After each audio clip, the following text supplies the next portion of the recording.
Yes. What is the word? Everybody. Yes, I. Yes, I.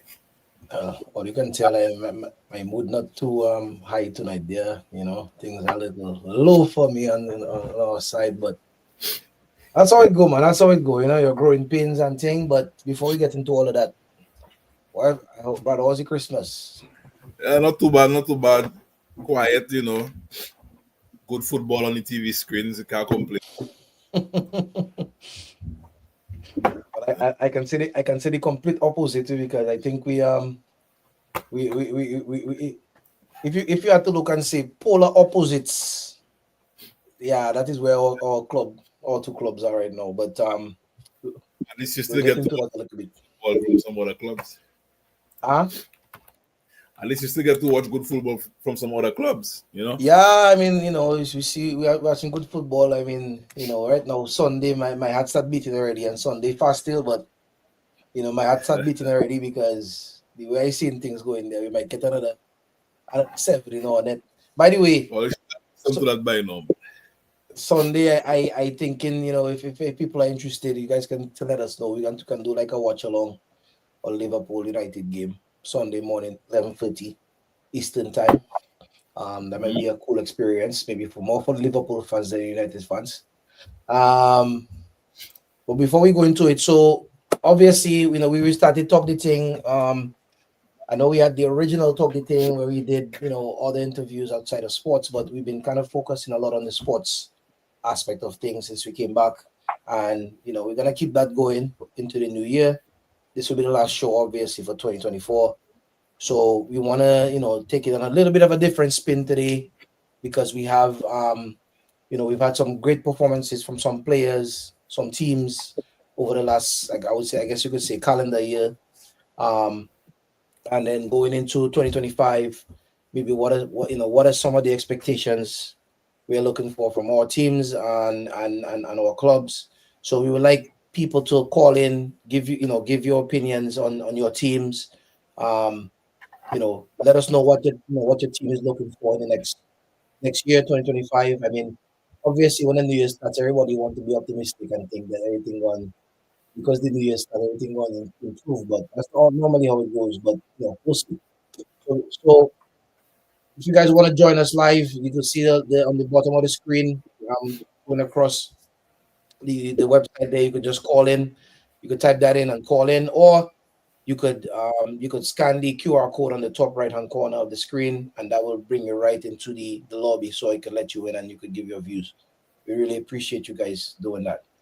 All right. In the meantime, share the live on your WhatsApp, on your Facebook, on your Instagram, on and all those things, and let's get some people involved going into 2025. I know we have a lot of people that watch the game and comment on the game, so we want to get everybody's opinion on the game. All right. With that said, Brad, I guess we could talk about some of the games of the weekend quickly and talk about some of the big results that happened this weekend. Yeah. We can start with today.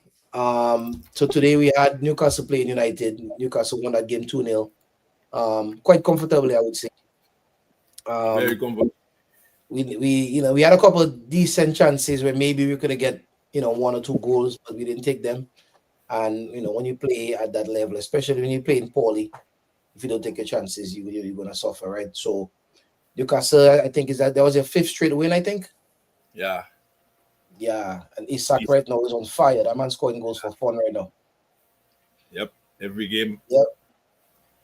I think Newcastle really catching themselves, man. No Europe this year, so the injuries also ease up, so they're getting back to their best. Yeah, I mean, I see right now they basically right behind Chelsea because Chelsea was going good and had a couple of poor results, including today. They lost to Ipswich today as well. They The lost early, Chelsea but fans, we want to know what you guys have to say about that. Call us, yeah, call in, man, or go in the chat and give your comments. Let we have us know. a Well, Chelsea fan in the comments there, but he's a doom and gloom type of guy. So I know you're already he thinking that all is look, he say we in this together. not up to Man United because they have completely different fortunes this season. if he if he was to give me where he is right now, I'll take it with. So I don't Yeah, know why you're talking about we in this together. We're not in this together at all. Let me just see. Over the weekend there, I think we had some other results. Let me just pull them up. so the Tractor Boys beat Chelsea. Sunday, we had some games on Sunday. Yeah, Um, so we had on Sunday. So then we have Liverpool. Liverpool. You guys played Sunday, right? yeah, Yeah, Sunday. You guys, huh? no, Boxing Day, Boxing Day. Boxing Yeah. played on the 27th, and then we played on Sunday. Big wins, You guys made light work 3-1. of um of Leicester City and also light work of West Ham. 8 goals Yeah, scored, 1 goal conceded in the 2 games. kind of Mo have some more Salah than again, scoring goals for fun. that. Yeah, In- more And interesting. then City drew with Everton on the 26th on Boxing Day, but they pick up a win. They pick up a win when they played yesterday. yesterday, yeah. Yeah, Yep, they pick up a win yesterday. Um another club that is kind of right there with United in terms of poor performances and stuff is Tottenham. Tottenham started off the season hot and they've been going up in games and not being able to hold the lead, and the manager deciding that he's not going to change the way he's playing. like last season, they started hot on the big Ange, but the style of play is too erratic. You'll Yeah. score, you'll concede. They have Yep. some stuff to Yep. figure out there. Yep. I mean, I think many teams have many teams would have the problem of scoring, right? I don't think Spurs have a problem with scoring. They have a problem with keeping holding the score holding the lead once they go up. So that's something that Big Ant has to work on, because right now he's his second season and he's gonna be a little bit under. He's under a little pressure already, because right now where they are in the league is not where they really expect it to be. So Yeah, to see how it goes. Fulham, I think, had a good. Fulham draw with Bournemouth yesterday, 2-2, and then they beat Chelsea the week before. So Chelsea now basically 2 games in a row lost. yep. Yep, they lost to Fulham, and then today they lost to Ipswich. So Chelsea kind of going for a little blip. We'll see how that plays out for Chelsea. Yeah, Fulham having a Um, good season, man. Fulham has having a very good season, very good season. Yeah, Another team having a very good season is Nottingham Forest. Nottingham Forest churning out some results, man. Even when they don't, even when they don't win, they seem to be drawing games. They don't lose too many games. So you yeah. know, so Nottingham Forest, Newcastle in some form. Let's see who else. And then tomorrow you have the game with Brentford and Arsenal. That should be a good game Yeah, tomorrow, 30 Thursday. I feel Uh, Brentford going to do something special tomorrow. hmm. I feel like going into 2025 there, Brentford going to step on their neck a little bit. Brentford going to do something special. So where the Arsenal fans now, Brad and Shane and everybody there, what are you saying? Are you think all you still in the title race? Or or you guys out of it? I see Colin Call saying, I think, oh, okay, I have a Chelsea fan waiting to call in there. All right, let's see if I can let him in. I can let him into the thing there. Chelsea fan, you live. Go ahead. Good night, good night, good night. Yes, I. How's it would? I had to call it because I see some Arsenal fans in the chat there and they beating their chests already. So I wondering what going on. I mean, fellas, on the third season of a rebuild, but we lose a game today and talking about tractor boys. But anyways, I mean All your today title there, race. huh? All your title race. But I don't know what we in. I mean, if you I guess the cup half full way to look at it is perhaps we ahead of we above what we expected as fans, but at the same time, if at this stage of the season, if we have shown that we can that we hanging around second, third, whatnot, I think that shows that there is potential. So then the fans have a right to be frustrated when we have losses like today and well even more losses like last week.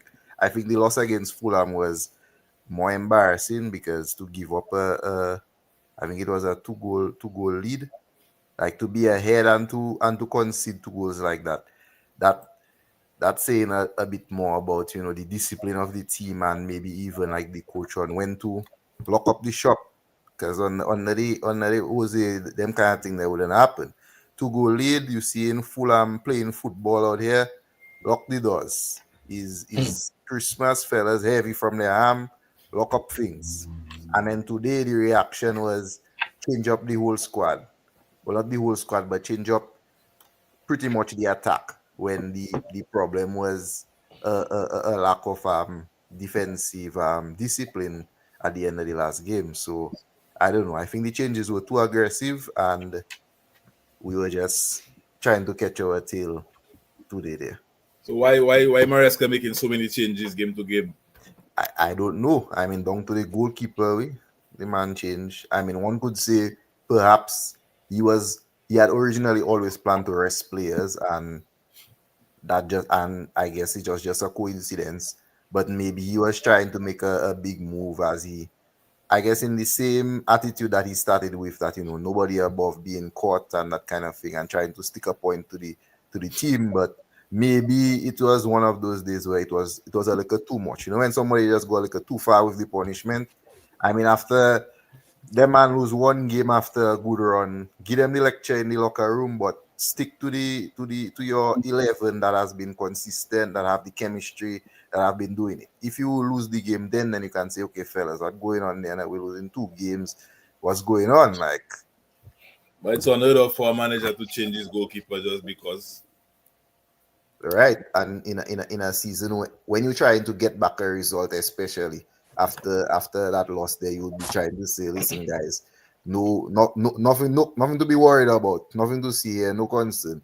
But I mean, we struggle against relegation Ipswich, man. Well, if you I ask mean, me, Rajiv, I feel Chelsea fans will get like a carried away, so a little bit of correction was needed. Well, it was a little too hot on the social We media. was getting what? I mean, people was hotting us up. No, it I wasn't mean, that thing like we're not entitled to race, but no, he was up there. And it's like, no, you have to get back to reality a little bit. I feel like you're seeing more and more of that in football nowadays, where you know certain coaches have that mindset of we have to rotate, we have to drop players, you have to everybody have to get minutes. But to me, in the successful teams, going back to City winning the league so many times, going back to Liverpool winning the league, even going back to the days of Jose and Alex Ferguson, especially like certain positions, goalkeeper, back four, like what I mean, like those positions, unless guys injured, you played your same guys all the time because guys start getting used to playing with each other and they confident in each other. So I mean, at the same time, the coach been doing that. I haven't really been watching Chelsea as closely, but Rajiv, you could tell me. But has he been doing that throughout the year, like just rotating guys, or is that something relatively new? He start off consistently rotating, and then maybe after a few games, he established one starting 11 for the Conference League, and then another starting 11 for the Premier League. Because, for example, I don't even think Cole Palmer is part of the squad for the Conference League. So it was, and So it was kind of like, it had two different teams, and that's how it was. But for this particular game, it was kind of like of a upset, because in this particular game, you almost see like the Conference League side now started this game. And I don't know if that was, again, I don't know if that was a reaction from the manager saying, well, or if the Premier League side, or you're not above being benched, or above criticism, or if it was a situation where it's the holiday season and he figure he need to rest. But then maybe it cannot be that he need to rest, because Cole Palmer still started today. So then that argument might be out the door, and perhaps it was just punishment. I feel like all you have an opportunity to rotate, where the Conference League is such poor teams, or you can basically field a whole different 11. In the league, they're the best. He should be starting his best team, but maybe he don't know what his best team is quite yet. I mean, we in December. If you don't know But what but your best but team is in December, we pushing but January this week.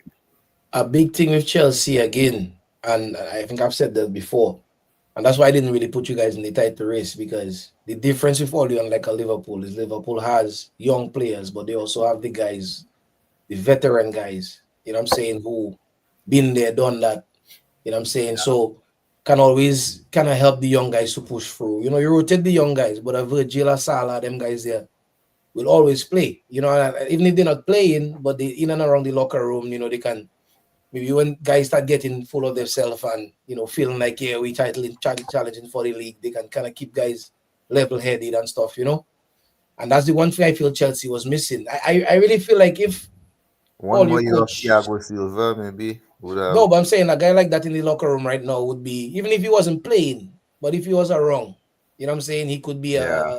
a good veteran, for you guys. I feel you guys have a really good young team. I mean, in the next year or two, with a couple maybe additions and stuff, and if the coach can really get what he wants, you guys, I feel, could be up there challenging for the league. But I don't think you guys necessarily ready for it right now.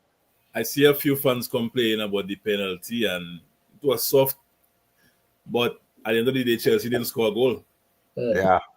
So, And you see that why you're not gonna hear me talk too much about the penalty, because at the end of the day, like you say, goals win games. And it's not to say we score, it was a draw, or we was playing some kind of deadly football today, and then we're unlucky. That penalty come early. It come before halftime, and then we had a whole 45 minutes plus a whole 5 minutes extra to at least score one goal, and it just didn't happen. yeah, Yeah, you can't complain about losing a game if you can't score a goal there, because exactly. you know. But anyway, I mean, so Rajiv, I guess going into 2025 now for Chelsea now, what is your, as a Chelsea fan, what is your, I guess, your expectation, or what would you like to see, Well, for I your would team? like to see us. We need to finish in top four. That is the minimum. We need to finish in top four. That is minimum. We need to be back in the Champions League. We need to be back playing, big boy football. But in terms of the team, I mean, we have to sort it out defensively, and at the end of the season, then they'll have to make a decision on, the back four, the goalkeeper. Is that enough for the next season? So I think they should give them a whole season to see what's going on defensively. I mean, injury wise, they're not really helping. I think. I mean, I like Rich James, but Hmm. at some point the club gonna have to decide, you know, what really going on, because that's like a piece of glass for Fana. I mean, this is like whenever fellas like that get injured, they never really when they come back, they never come back completely, Hmm. or they never come back at all. So at some point, the club may have to start looking elsewhere and say what is the future of the team defensively. But And Rajiv, yeah, you know that is a very expensively assembled back line. correct. But if they're not on the field, All you have the likes of Badia Chile and Colwell and Fofana and Kurel, and a lot of money was spent on these guys. Some of them were given very long contracts. There's You have to persist with them. but you can persist if they're on the field, Brad. If they're not on the field, Well, James is a This different story. James is an academy player, Fofana, Fofana injured Fofana too. Fofana costs like 60 seven, something seven, million. 70 something million. I mean, I think I don't know. It really amazes me still that teams still give out contracts that don't have certain clauses, in terms of appearances and Productivity and things like that. yeah, Well, man. Because competitive, you have to. If you offer in those things, it'll be difficult to sign players. no, not necessarily appearances. It's more what I'm saying is more of like like not to bring it back to United, but think of a guy like Luke Shaw. Luke Shaw been at United for 10 years, and more than half of the years that he's been there, he's been on the injury table. So Yeah. at one point, he got a contract to come to United, but we gave him another contract at some point. Hmm. So at what point did that contract have some type of pay to play, type of scenario? Because a man like that, who is a key player in your team, not being available for half the season is a big impact on your team. So I don't know. It's interesting to me, and there are certain players. It seems like Rajiv say, once they get injured, Mason Mount is another one. Once they get injured, it's never like 1 game, 2 games. It's like 2 months, 3 months. I Yeah. think I think the So problem with, and maybe there's a general problem in like football now. At one point, perhaps you're arguing that it's too much of a team's market or club market where there's nothing in the interest of players, and players basically like commodities, nobody care. But we probably went too far in the other direction where it become more of like a players market where no matter how much time a fella put in, no matter what are the risk involved, players get what they want, Maybe regardless. It could massive. be 15 years and you get hold, a big contract. Rajiv, hold on now. I'll stay around. Don't leave. Hold on. We have somebody else trying to jump on there. Let me just add them onto the conversation. So we have there. Talk to me. Go Good ahead, night, caller. caller. You live? Go ahead, caller. KR91 Media. That's Kieran. Kieran, what you Yeah, saying? Kieran want to come and give his thoughts on Liverpool, man. yeah, and turn on your mic and Your turn mic off off, your man, bro. radio. Rajiv, go ahead. Go ahead. Kieran, don't jump in when you're ready. Good.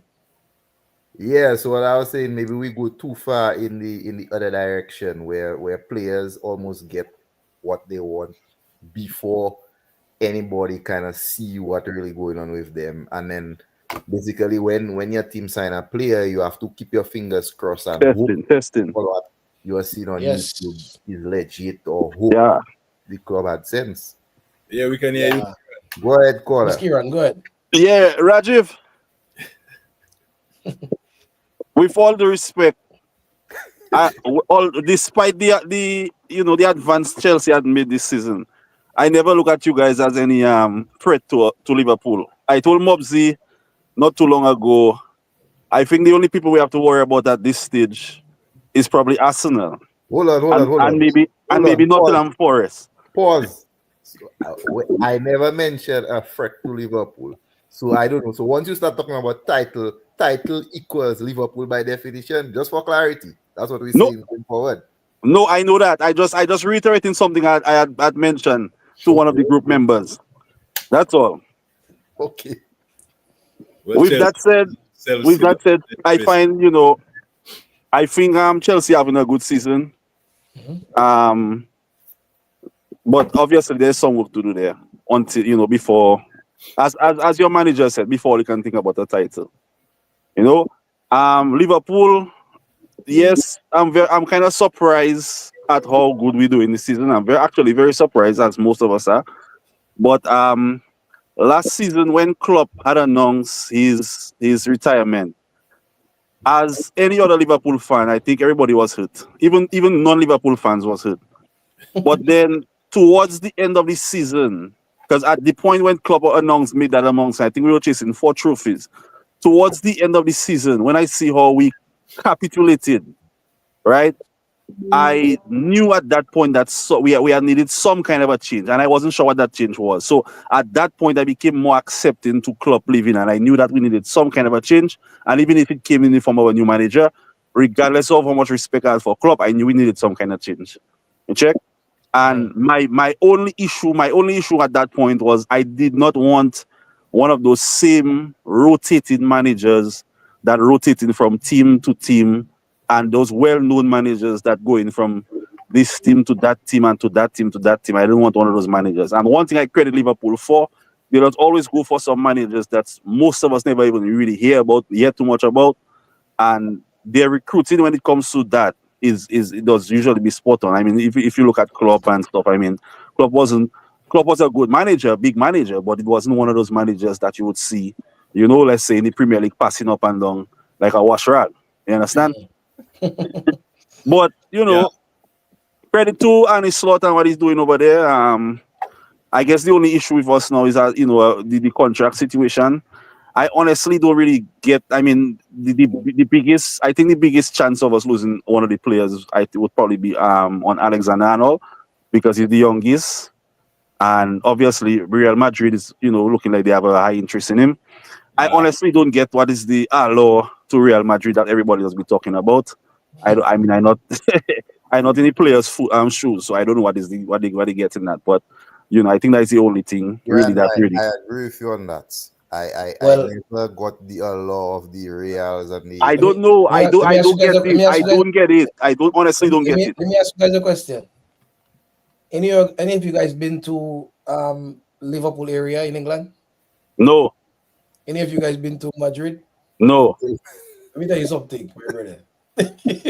It's night and day. Oh, okay. Trust me, it is night and day. So even when you find those South American guys, obviously it's a Spanish-speaking country, so they'll maybe more want to go there and stuff like that. And Real Madrid is growing up in some places, some parts of the world. Real Madrid is like the bigger, club and thing. But bro, trust me, night and day when it comes to weather. And remember, Kieran, many factors have to come into where a player go to play. It's not just the player wanting to play there. Because a player might want to go Liverpool, United, Chelsea, whoever in England, but the wife might say, I don't want to live in England. Yeah, you have a lot of factors. Yeah, a lot of factors. Those things. I agree with you. I mean, if Trent was coming up in a Liverpool team, like figure about Steven Gerrard. Steven Gerrard playing some of the worst Liverpool teams we've seen in recent times. Mm-hmm. And any success we had, he dragged us through it. And that man turned on Madrid, he turned on Chelsea, he turned on Mourinho several times. Trent playing the best Liverpool team we've seen in our lifetime. I don't really know reason. Like we just I don't see it. I don't see it. To go Madrid. I don't all see this it. Trent. All this Trent. 24, 25. 26. 26, 27, Trent Young, yeah. The other thing too is we've had players leave the Premier League, not just the Premier League, but let's say specifically leave Liverpool and go to Spain, and it didn't work out. And they're somewhere in the Premier League now. Sometimes we have to go on Wikipedia just to figure out where they're playing, if they're still playing there now. And like Kieran said, you're in the time of your life in the Premier League, you're in the time of your life in I don't know, bro. I mean, where they're going and what they're going to do. To one bench, Rudiger. I don't grudge Rudiger for going or whatnot, but he's not exactly, he's one of the main choices, but he's not the number one choice. He's still warming bench sometimes. Yeah, but all you have to remember, they didn't look from Hazard. They didn't look. All you have to remember, fellas, when you get to playing at that level in professional sport, all them man think that they're the best in. Even if we're looking at them and we think when they're not the best of the best, all them man think that they're the best. So when Trent looking at who Madrid have a right back right now, who is the Carvajal, as far as Trent considers better than Carvajal, so when he go for Spain, he'll play. I know he's seen it. And now we have another factor there again where one of his good buddies is one of the big players in Madrid. You check? I don't know if he'll play. He'll play. He'll have success. But as a I don't know. I don't know. Or you making this song to me straightforward, right? Not a straightforward decision, bro. Yeah, I just don't get. I mean, a lot of people get it, but I just don't get the allure. Madrid wanted them. I understand that a football career is short. While you might be a Liverpool man, born and bred, you might want to experience a different culture, a different way of life, a different team, a different environment. I completely understand that. That part, yeah. People might have it. When you telling that man about what he getting down there, my brother, all the fellas joking out. People might have this.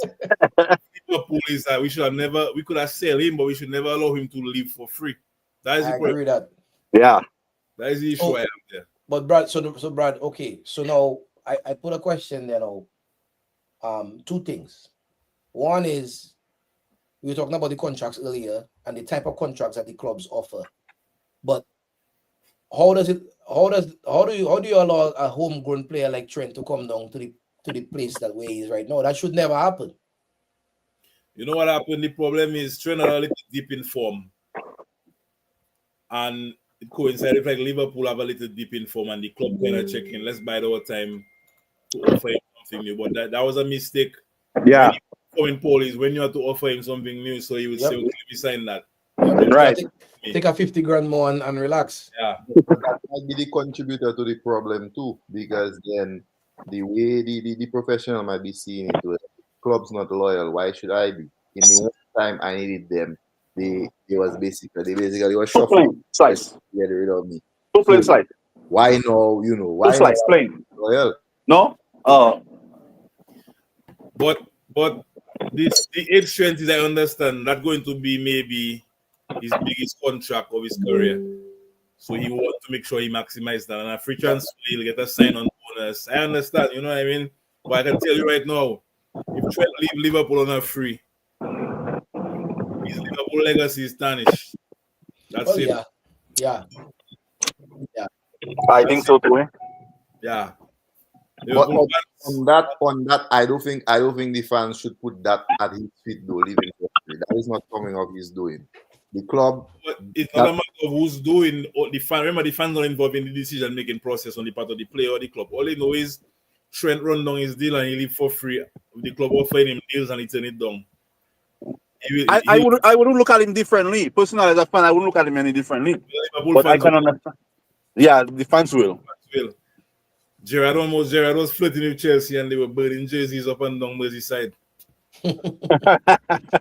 I feel like that would be more to me if I was I don't know Liverpool fan, but if that was my team and was a local guy going to Chelsea, it's not the same as going to Madrid, in my opinion.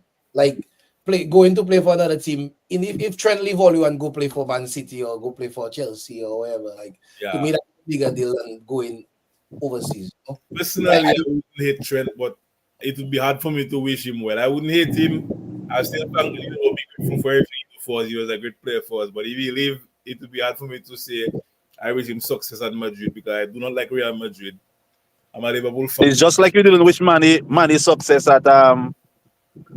But look how long he last there.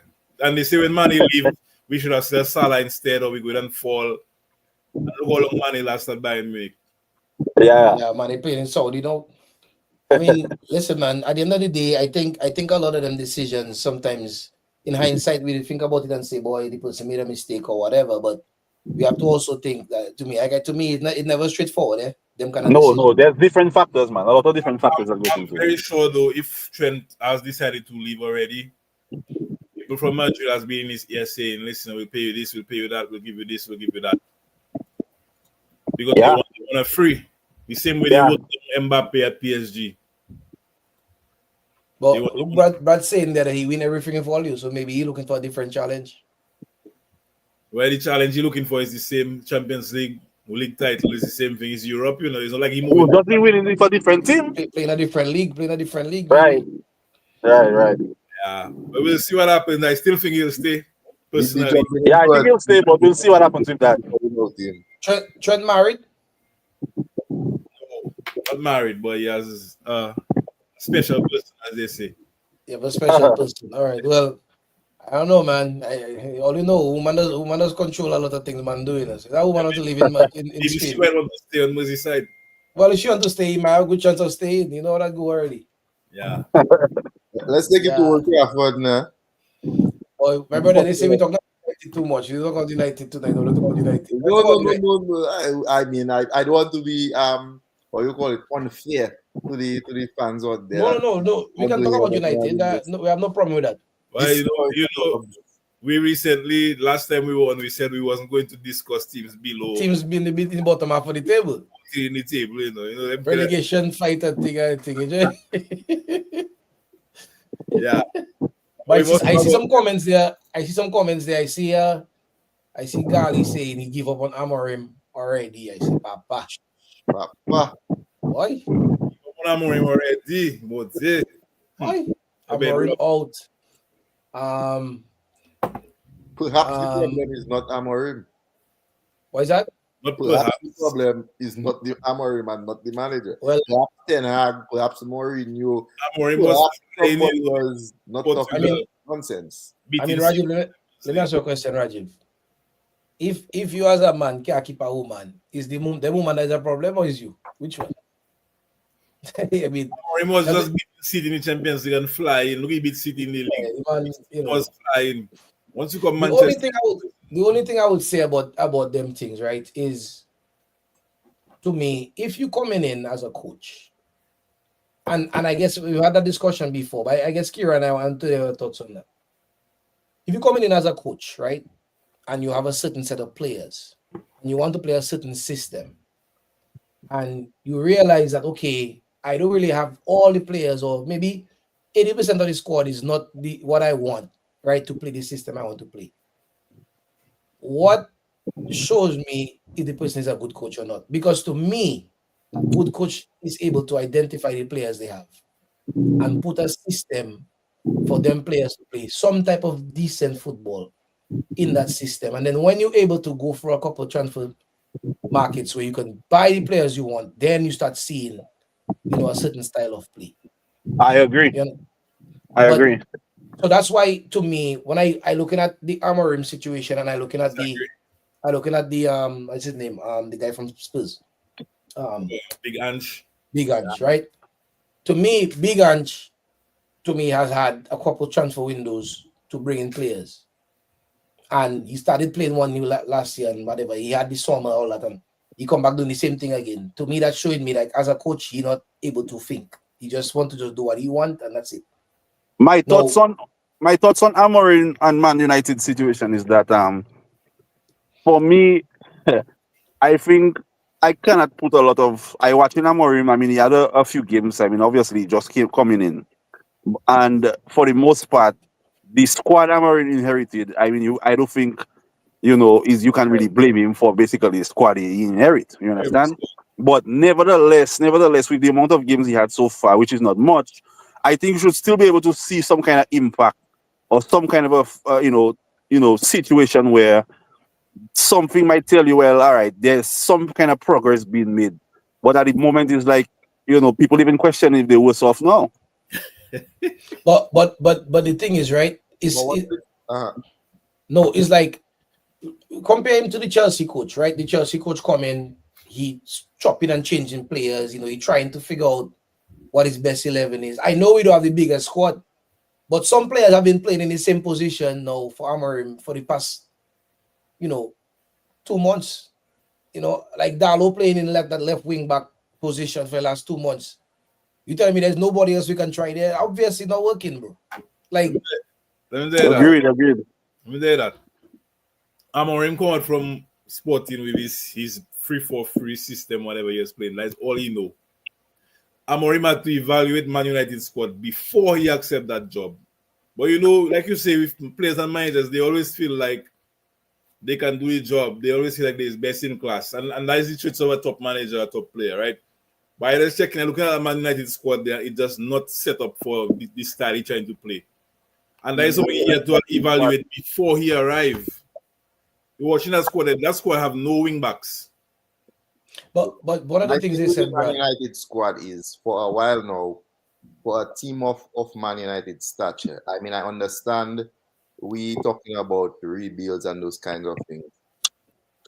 If you look on paper at the names on the sheet and then you look on the starting 11 on the bench, unrecognizable names. Terrible. And when you look at the bench, there is you don't really have anybody on the bench. You can say, boy, that is where the magic happening. Like right now, Man United looking like every time you're seeing some kind of new names on the thing, and you're saying, but where they take different fellas from, maybe some academy players or whatever. So it's like we spending $1 million plus or whatnot, maybe over one season. But in the time Fergie lived to now, the amount of money Man United spend and where we are today, you're not even seeing the money spent worth of players remaining in the squad. Any To think problem, that you Rajiv? can work with that. A team like Man U that's so desperately in need of goals. They No, spending hold too much on. on Fake to make double big that. Kieran, mute yourself. Everything. They're spending so much money on players that are not proven. If you're gonna spend like Hoyland and Zirkzee, bro, them man never cracked 15 league goals in a season, and Man United spending big money on them, man. I don't understand why. Zirkzee had a decent season in Italy, he had a decent Euros.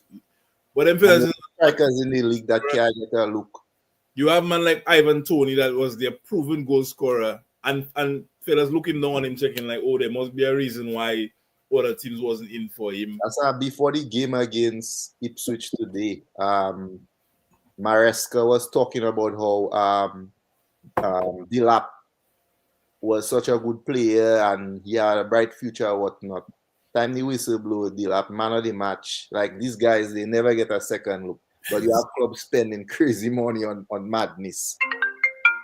But you know what it is though. A lot of times I feel, over the years, I guess now they're trying to change that and say they're trying to bring a structure and all that. Bro, I feel like, I don't know, man. I don't really know what to say again because it's just to me the whole only we've had a nucleus of certain players there. Outside of what Raj is saying, we have names that we don't recognize and all that. Fine, but we have a nucleus of certain players there for the past, you could say 5-6 years, bro. That's gone through 3-4 managers now, and it's very obvious that we need to move on from these players. Like, I don't understand why the decision. That's why I always say, like, even when they got rid of they went to Newcastle, they got Dan Ashworth. They said they wanted him, right? They paid Newcastle for him, paid him to go and leave, all that. Then they brought him in, and I don't know. I mean, I'm not there seeing every day, but if they decided, you know what, the whole Omar Barada and Ashworth and all those other people, maybe that was not working. So they said, you know what, we're gonna move on from Ashworth. That's fine. So why don't they do the same thing with the players? I don't understand. But the problem is it's not as easy to do with the players. Because look at the last somebody they try and make some moves. They sell one Bissaka, they get rid of McTominay. But you can only do one or two per window, really. But bro, I mean I don't understand. I mean you have a guy. Okay, even when we sold McTominay, right? I was telling all you, I not big McTominay biggest fan, but McTominay was giving us something that we didn't have. He was giving us something that we didn't have. The man was coming off the bench and he was contributing positively to games. Yeah. So now when you get rid of him now, I know when you substitute somebody, you bring in Ericsson. Ericsson ain't gonna score no goals, bro. You know what I'm saying? Like, so that was always my thing. Like, Craig Billy was saying today, I mean, why he don't want to give Amorim too much blows, he say Amorim have to be a madman to think Ericsson and Casemiro was going to go up against one of the better. Against Bruno Guimaraes. Yeah. I mean, come on, man. Like, and it's the same thing we're talking about. Like, I watched Darlow play already down that left wing back, bro. The man, we have no threat going down the outside. Every time the man get the ball, is dribble, do 1-2 step over and come back on the inside. And so, very easy to defend this. Very easy. Teams in mid-table in the Premier League, the likes of Fulham and Brentford, these teams are not going out and buying Zirkzee. Because I watch this, I just don't understand what the scouting decisions, it just don't make any sense. What did they see in Zirkzee to tell them that this is a player that can come in and improve that squad? The man wasn't scoring goals. But who decided to sign him? Because when Ten Hag left, in any area. When Ten Hag left, they said it wasn't Ten Hag signing. So who decided to sign him? Kieran, you there? If all you see, I don't know. I'm not sure this Zirkzee signing situation, but if all you notice, watching the game today, if all you saw Amorim's body language, that alone will tell you he himself thinking he probably weighing over his head. If all you saw his body language today. Yeah, I mean, I don't know, man. I really feel like it's one thing for Amorim to say that we need time and we haven't trained and all that thing, but bro, you have to find a way to churn out some results, bro. You have to find a way because I agree.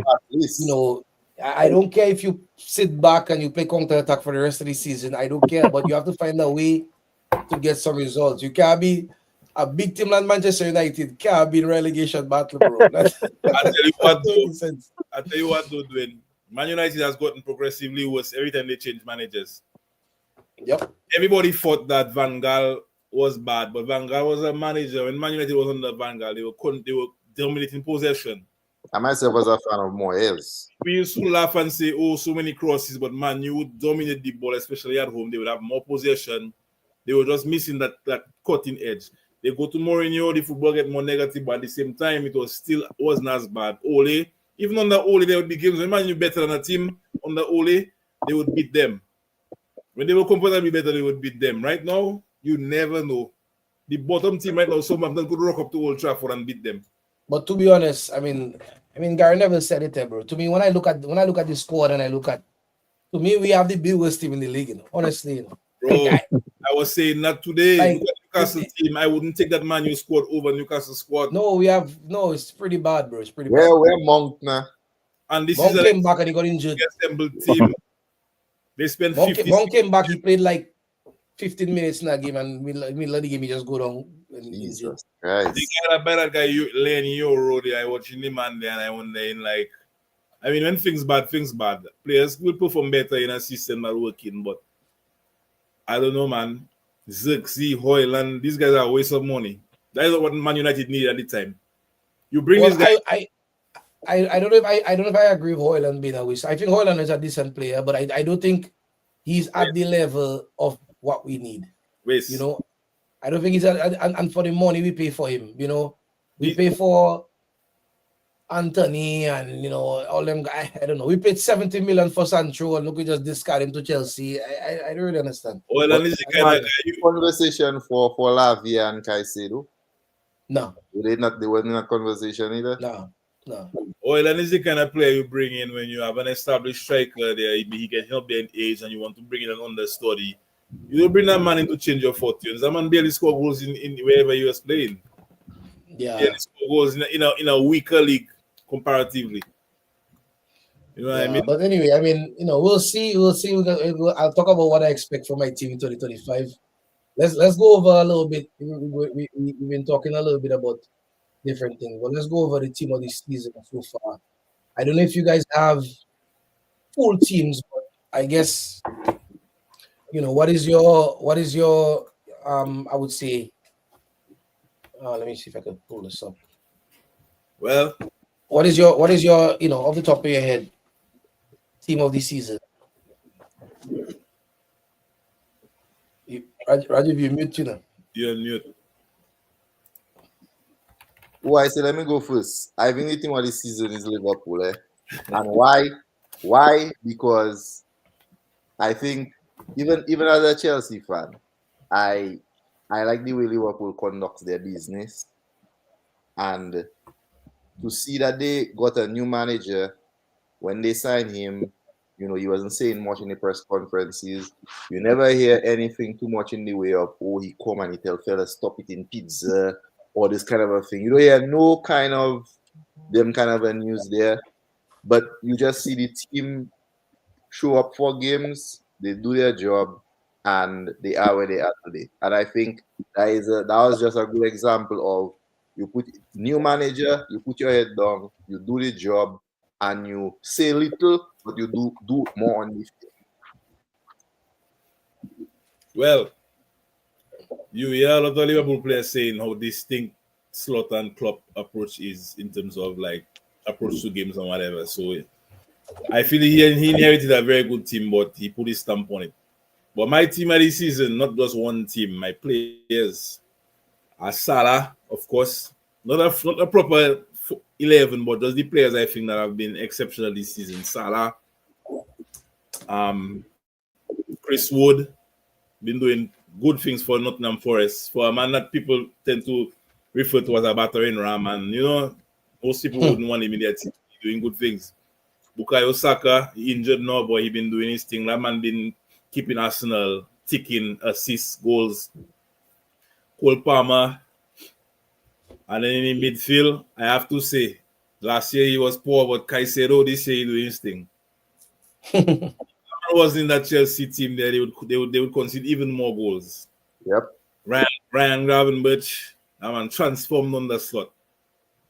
That man playing in a six and he just spin fellas and make runs and Then defensively, Virgil, of course, Trent, um, Anthony Robinson from Fulham. That man been playing Yeah, very. yeah. Yep, yep. That's a potential replacement for Andy Robertson because you're on a downward slide right now. And then Gabriel from Arsenal. I'm set piece FC, corner FC. They've been doing their thing, and Gabriel have more goals than Gabriel Jesus as a centre back. So yeah, those players have been doing their thing this season. I mean, I do have a team, but just certain players to me that have been consistent. I would say my player of the season, I'm talking about January to December, is Cole Palmer. January to December, ending up of last season, beginning this season, to me, has been, if not one of the best players in the league.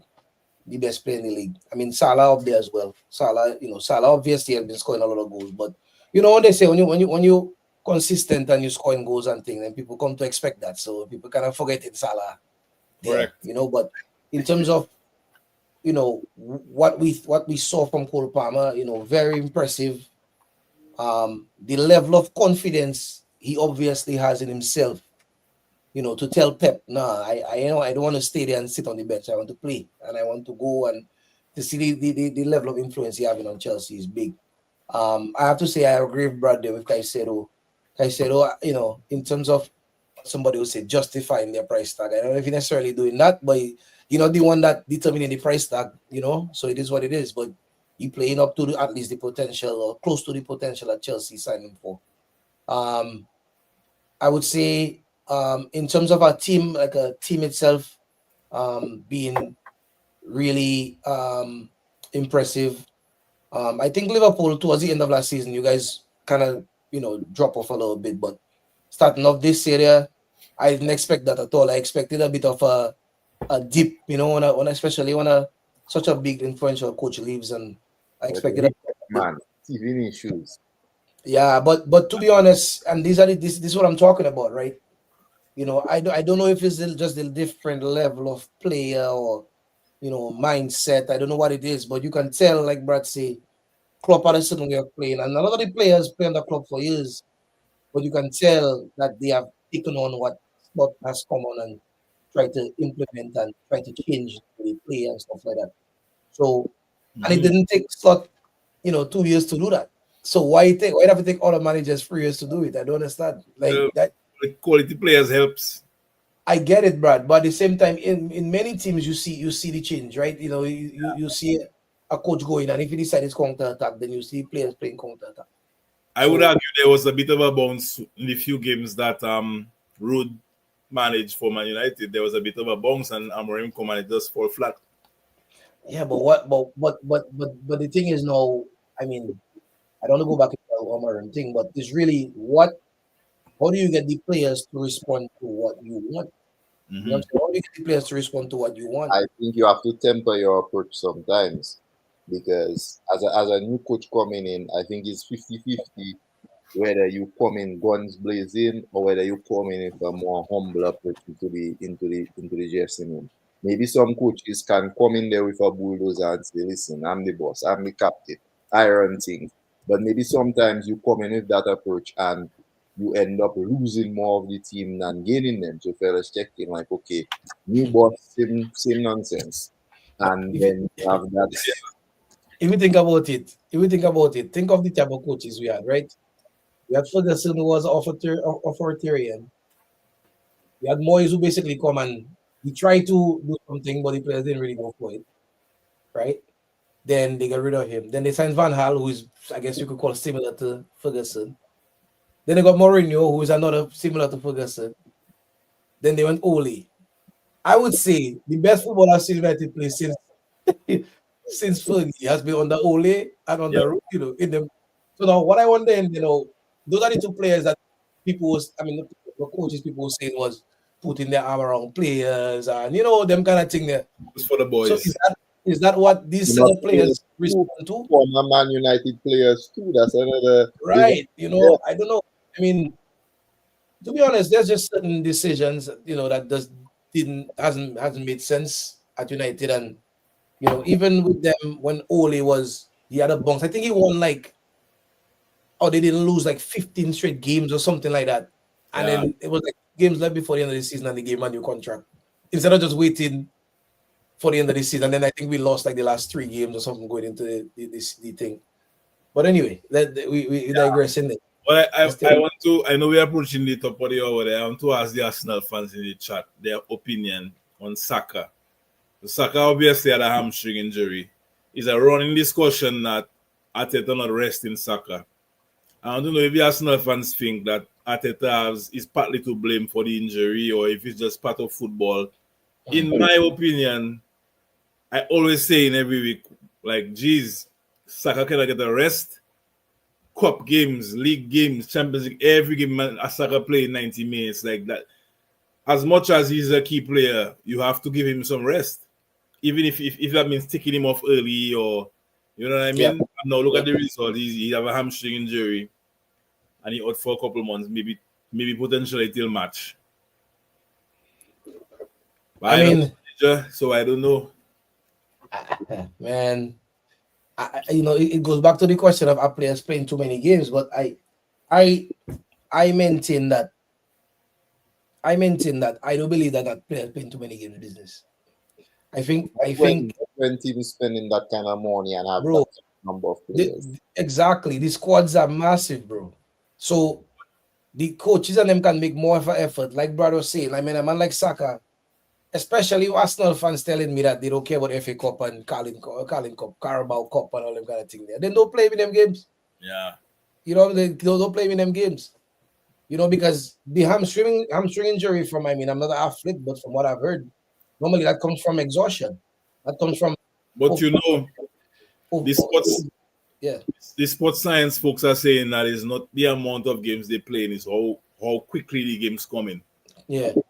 So it's like Monday, Wednesday, Saturday, Tuesday. Is like the frequency of the games is what really causing the injuries, not the volume of them. So if it's spread out over time, is a different story. Yeah.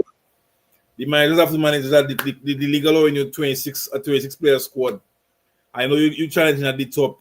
Saka is a key man, but why Saka playing in the Carabao Cup? Yeah, you have to make those decisions. If the league is your priority, then decide Saka will play Champions League, Premier League, and maybe if you get into the final stages of the FA Cup, that's it. Or you put him on the bench, and if you need him, you put him. But yeah.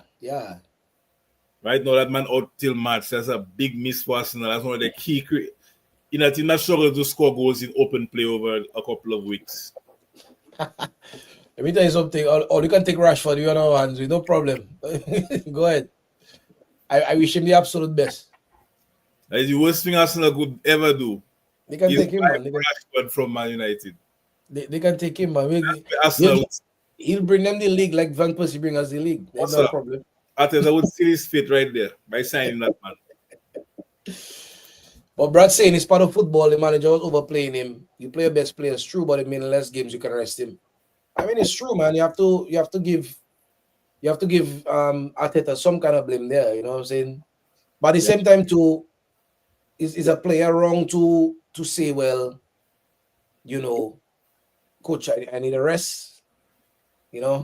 Rodri, right before he had that big injury there, he was talking about guys playing too many games there, and look now he out for the whole year. But they're saying, according to reports, players like Saka is like, even if he have a knock, he always want to go. He always want to play. It's like, my job to manage that. You have to know your players and know where I need to rest him. Yeah. It can be vexed if they won, but if they tell you, sorry, this game there, you're in the crowd, why you got to say? Like Liverpool played a cup game the other day, and Salah and Virgil were not in the squad at all. So slot gamble on what he have, and he say we win with what we have or we lose with what we have. Yeah. But before we go, Brad, I guess what are you looking for from Liverpool in 2025? Well, first things first, given the recent injury to Joe Gomez and the current injury to Ibrahim Konate, a centre-back signing in January is paramount. And it has to be, we have to get it right. It cannot be any centre-back. Don't get me wrong. Anybody you put next to Virgil, they instantly look good. But we need somebody that really come in and hit the ground running. We need a centre back. Available. Who? We have available centre backs. Where? Right. What bridge? And whether we do, I talking about quality players. I don't got Disasi and them kind of rubbish there. We need a centre back, and if we can get that, then I think we're okay. And I would like to see Slot utilize the likes of Endo and these guys a little more. I really have confidence in these guys to come in and do a job. I feel like Gavin Birch has been playing a lot of football every game, 90 minutes. He's gonna need a rest. And maybe the fact that we first in the Champions League will allow us to rest some players, given that we qualified already. So we can rest some guys, but Endo should be playing more. Even if it's coming on at the 65th minute, them kind of time in the game, we need to balance it a little more because we have a fixture pile up coming up there. We're still in the Carling Cup, the Carabao Cup, FA Cup coming up. We're still in Champions League. We need to, you know. So I just want to see the club balance the playing time a little bit to make sure we're fit and fresh for the business end of the season, because I feel we all know we do something special for the season. Yeah, we need to make sure we stay on track. Well, Yeah. We'll see what 2025 brings, man. Me personally, I just hope my team don't get relegated, and you know, I don't know, man. I kind of want to just see if I could go for a year of just more structure, less bacchanal, you know. For a while, we more structure. Yeah, that's all I want, bro. I understand the size of the club. I know gonna get quietness. I reporters looking for stories and all them things. I get that, but if Amorim is the man, you know what I'm saying, and he can figure out a way over the next couple months to get some results and get us to finish somewhere mid-table or whatever. I'm not even talking about top four and Europe and all them things there. Just get us through the end of the season. Let's make some key decisions on getting rid of some players and signing some players that can actually make an impact. I think if you could sign 3 or 4 players in some key positions, then you could come in playing a little bit better football, and maybe going through the summer. This summer what going on? They have the Club World Cup in the US. So a lot of, obviously, United not playing in that. So a lot of the players should be able to get some time off, and you should be able to sign some players and stuff. I would say that all I'm looking for, is more stability from the club overall. Just less bacchanal. Too much every day is some other story. Is Rashford, this is this is Jim Ratcliffe have to be talking, and I just tired of all this nonsense, man. You saw the reports that United contributed £40,000 a year to this players' foundation to help former players. And Jim Ratcliffe cancelled that. Yep. So on top of United doing poorly on the pitch, they're doing poorly off the pitch too. Yeah, they even. I mean, a simple thing as you're talking about a team that's bringing in so much revenue, and they cancel a Christmas party that cost $250K. I mean, come on, bro. Like, quarter. Players, I mean, I get the I guess the mindset is maybe, well, why we doing a Christmas party when we're not performing? I understand that, I in a way, but the support staff, it's not because of the support staff we're not doing well. It's because of the players. They got rid of people who've been working there for 25 years.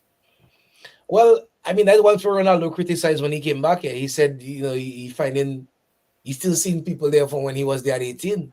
Yeah, but that's the case with other big clubs as well. But you can upgrade facilities. When things start going wrong, is everybody pointing the finger at every little thing. So, I didn't know the thing, but I just want to see more structure. I really hope. I mean, not my team, but one thing and the other, the Blue Half of Manchester. What I'm looking forward to in 2025 is relegation for them, and charges and everything like that. And if they can give all the teams that came second when every year they win a league, we can take a title after 3 years. I'll take that if I can get it.